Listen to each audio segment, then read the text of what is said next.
A man wants to buy 62 shares available at rupees 132. I mean, this is the market price. Remember, this is the market price, not the or market value.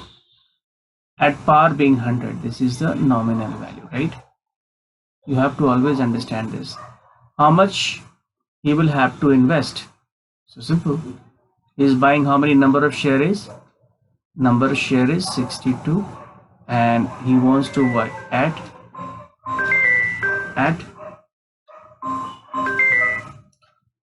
100 rupees. No, at 132 rupees, right? Because if he goes to market and want to buy the share, it is available at 132, so he cannot buy that for 100 rupees, so he has to pay 132 rupees for one share. So 62 shares will be at 132 rupees. Okay, so how much will that be? So we can find the amount of investment. Say investment here will be, say investment will be equal to number of shares into the market value. So what is the investment? We can say here it will be 62 into 132. Okay. Now if you multiply the two, how much you get? If you multiply the two, how much that you will get? So let's multiply it.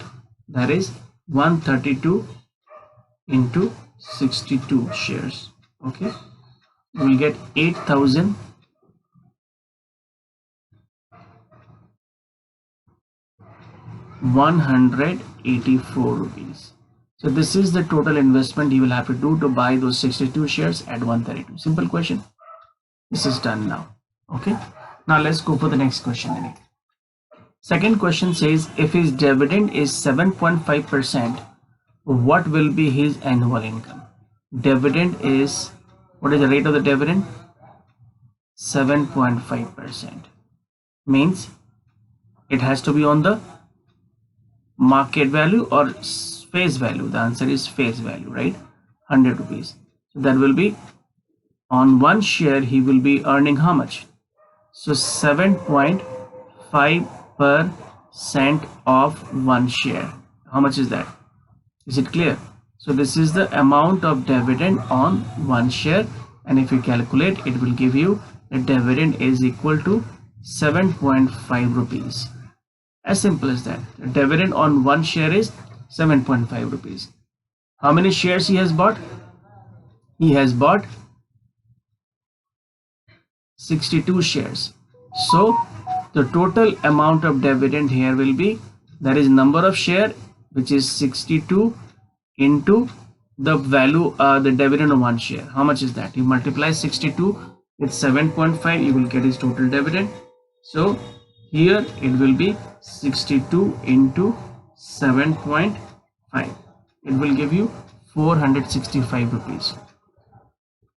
So dividend here will be rupees 465. This is the dividend that he will receive for all the shares which he has bought, and this is annual income for him. So we can say dividend at the end of 1 year will be annual income.